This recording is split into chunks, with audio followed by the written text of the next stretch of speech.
বর্তমান পুলিশের নিয়োগ ক্ষেত্রে 4টি এন্ট্রি পয়েন্ট রয়েছে: কনস্টেবল, সার্জেন্ট, সাব ইন্সপেক্টর ও এএসপি।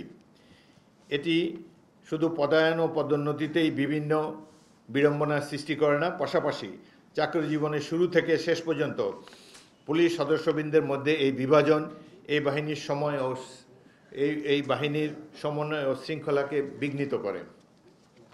অতএব নিয়োগের ক্ষেত্রে এন্ট্রি পয়েন্টে উল্লিখিত 4 প্রকার নিয়োগের পরিবর্তে আমাদের এই কমিটি নিম্নবর্ণিত 2টি স্তর বিশিষ্ট নিয়োগ প্রক্রিয়া চালু করার সুপারিশ করেছে। প্রথম স্তর হবে কনস্টেবল পদ।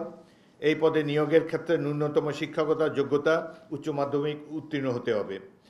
পরবর্তীতে যোগ্যতার ভিত্তিতে ন্যূনতম 4টি পদে পদোন্নতির অব্যাহত সুযোগ থাকতে হবে। কনস্টেবল পদে নিয়োগপ্রাপ্তরা ইতিমধ্যে নির্দিষ্ট চাকরির মেয়াদ শেষে বিভাগীয় পরীক্ষায় উত্তীর্ণ হওয়া সাপেক্ষে পর্যায়ক্রমে এএসআই, এসআই, ইন্সপেক্টর ইত্যাদি পদে পদোন্নতি পাবে। ক্যাডার ভিত্তিক পদসমূহে নিয়োগে বর্তমান বলবৎ সরাসরি 67%, পদোন্নতির মাধ্যমে 33%। এই নিয়মেই পূরণ করতে হবে। এর ফলে অফিসার ও ফোর্সের মধ্যে দূরত্ব কমবে এবং বাহিনীর শৃঙ্খলা এবং কমান্ড শক্তিশালী হবে। পাশাপাশি প্রতিযোগিতা বৃদ্ধির ফলে মেধার বিকাশ ঘটবে এবং পেশাদারিত্ব বৃদ্ধি পাবে। দ্বিতীয় স্তর হবে পুলিশের সহকারী সুপার অর্থাৎ এএসপি পদে। বিসিএস পরীক্ষার মাধ্যমে এই পদ পূরণ করা হবে। পুলিশের বিভিন্ন বাহিনী ওভারওয়ার্কড। আইএলও কনভেনশন অনুযায়ী 8 ঘন্টা দিন এবং 40 ঘন্টা সপ্তাহ নির্ধারণ করে সপ্তাহে পূর্ণ একদিন ছুটি ভোগের সুযোগ তাদেরকে দিতে হবে। তবে রাষ্ট্রীয় বা জরুরি প্রয়োজনে এবং অতিরিক্ত সময়ে দায়িত্ব পালন করতে হলে আন্তর্জাতিক ও সার্বজনিক বিধি অনুসারে তাদেরকে অতিরিক্ত ভাতা প্রদান করতে হবে। পুলিশের উচ্চ পর্যায়ের কর্মকর্তাদের দুর্নীতি রোধকল্পে পুলিশ সদর দফতরে কেন্দ্রীভূত আর্থিক ক্ষমতাকে মাঠ পর্যায়ে বিকেন্দ্রীকরণ করতে হবে।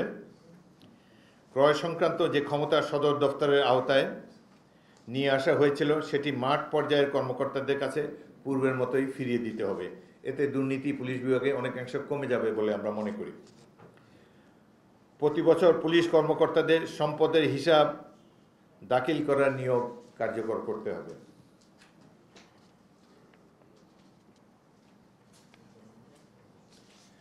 আমাদের আরেকটি ইতিমধ্যে আপনারা লক্ষ্য করেছেন যে আমরা পুলিশ কমিশন এবং প্রত্যেকটি উপজেলায় একটি নাগরিক কমিটি গঠন করেছি যাতে পুলিশের কার্যক্রম স্বচ্ছ এবং দুর্নীতিমুক্ত থাকে। আমাদের আরেকটি গুরুত্বপূর্ণ সুপারিশ হলো কমিউনিটি পুলিশিং। কমিউনিটি কর্তৃক পরিচালিত পুলিশ ব্যবস্থাকেই বলা হয় কমিউনিটি পুলিশিং।